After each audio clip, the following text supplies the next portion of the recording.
அனைவருக்கும் அன்பான வணக்கங்கள். இது மகாபெரியவா சொன்னது யூடியூப் சேனல். விபூதியை இதில் வைத்தால் உங்கள் வீட்டில் சிவன் நிரந்தரமாக குடியிருப்பார். சிவனை வழிபடணும் அப்படின்னா சிவனருள் இருக்கணும். சிவன் கோயிலுக்கு நீங்க போகணும்னாலோ, சிவன் கோவிலுக்கு ஏதாவது ஒரு பொருளை நீங்க வாங்கி கொடுக்கணும் அப்படின்னாலோ, சிவனருள் இருந்தால் மட்டுமே உங்களால சிவபெருமான வழிபாடு செய்ய முடியும். சிவபெருமான ஒரு லிங்க வடிவில், சின்னதாக ஒரு லிங்க வடிவில் நீங்கள் வீட்டில் வைக்கணும்னா கூட அதுக்கு சிவனருள் இருந்தால் மட்டும்தான் முடியும். அப்பேற்பட்ட சிவனை வணங்குவதற்கு நிறைய வழிபாட்டு முறைகள் இருக்குது. நாம் சிவனை வீட்டில் வச்சு வழிபடலைனாலுமே கூட கண்டிப்பாக விபூதி பூசுவோம். விபூதி இருக்கிற இடத்துலையே கண்டிப்பாக சிவபெருமான் இருப்பார். அந்த விபூதியை அதுவும் இந்த இடத்துல வச்சிங்கன்னா நீங்கள் உங்கள் வீட்டில் சிவனுடைய விக்கிரகத்தையே வச்சு வழிபடுறதுக்கான பலன் உங்களுக்கு நிச்சயமாக கிடைக்கும். சிவனும் உங்கள் வீட்டில் நிரந்தரமாக குடியிருப்பார். இப்போல்லாம் கோயிலுக்கு போயிட்டு வந்தால் கோயிலே பார்த்தீங்கன்னா கேலண்டருடைய பேப்பர் வச்சுருப்பாங்க.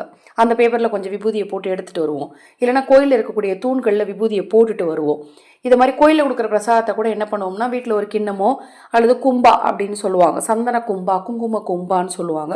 அதை மாதிரி பூஜை ரூமில் வச்சுருப்போம். அதில் கொண்டு வந்து மேற்கொண்டு கொட்டுவோம். இன்னும் ஒரு சிலர் இருக்கிறாங்க, குங்குமம், சந்தனம், மஞ்சள், விபூதி எல்லாத்தையும் ஒன்றாவே கலந்து கொண்டு வந்து அதை ஒரு கலராக நெத்தியில் வச்சுக்குவாங்க. விபூதி ஒன்று சுத்தமாக பசுஞ்சாணத்தால் செய்யப்பட்ட விபூதியை பயன்படுத்துறது ரொம்ப நல்லது. அதிலும் குறிப்பாக விபூதியை இந்த இடத்துல வச்சு பயன்படுத்துனீங்கன்னா சிவன் உங்களிடத்திலும் தங்குவார், உங்கள் வீட்டிலும் தங்குவார். அது என்னன்னு பார்த்தீங்கன்னா வில்வ ஓடு. அந்த காலத்தில் பார்த்தீங்கன்னா எல்லார் வீட்லேயும் திருவோடு மாதிரி கப்பல் மாதிரி இருக்கும் பார்க்குறதுக்கு. அந்த ஓடை பூஜையில் வச்சுருப்பாங்க. அதுக்குள்ளே தான் வில்வத்தை போட்டு வச்சுருப்பாங்க, அதாவது விபூதியை போட்டு வச்சுருப்பாங்க. இந்த வில்வத்தால் செய்யப்பட்ட அந்த ஓட்டில் தான் விபூதியை வைக்கணும். அப்படி வைக்கும் போது தான் அந்த விபூதியோட சக்தி மாறாமல் இருக்கும். பசுஞ்சாணத்திலிருந்து தயாரிக்கக்கூடிய அந்த விபூதியை நாம் வில்வத்தில் போட்டு வைக்கும்போது தான் அதில் தெய்வ ஆற்றலானது அதிகரிக்க ஆரம்பிக்கும். வில்வ ஓடு உங்களுக்கு கிடைக்கலன்னா கூட, இப்போ எல்லா கடைகள்லையுமே கிடைக்குது, கிடைக்கலன்னா கூட விழாம்பழம் சொல்கிறோம் இல்லையா, அதை வாங்கி அந்த வில்வ பழம்னு சொல்கிறோம் இல்லையா, அதில் இருக்கிற பழத்தை ரிமூவ் பண்ணிவிட்டு நீங்கள் அந்த இதை மட்டும் ஓடை மட்டும் காய வச்சுட்டு கூட தொட்டாங்குச்சி மாதிரி இருக்கும் பார்க்குறதுக்கு. நீங்கள் இதை ஷேப் பண்ணலனாலும் பரவாயில்ல, அதில் நீங்கள் விபூதியை போட்டு பூஜையில் வச்சு பாருங்கள். சிவன் உங்கள் வீட்டில் நிரந்தரமாக தங்கி உங்கள் வீட்டில் இருக்கக்கூடிய கெட்ட ஆற்றலை எல்லாம் நீக்கி நல்ல ஆற்றலை வாரி வழங்குவார்.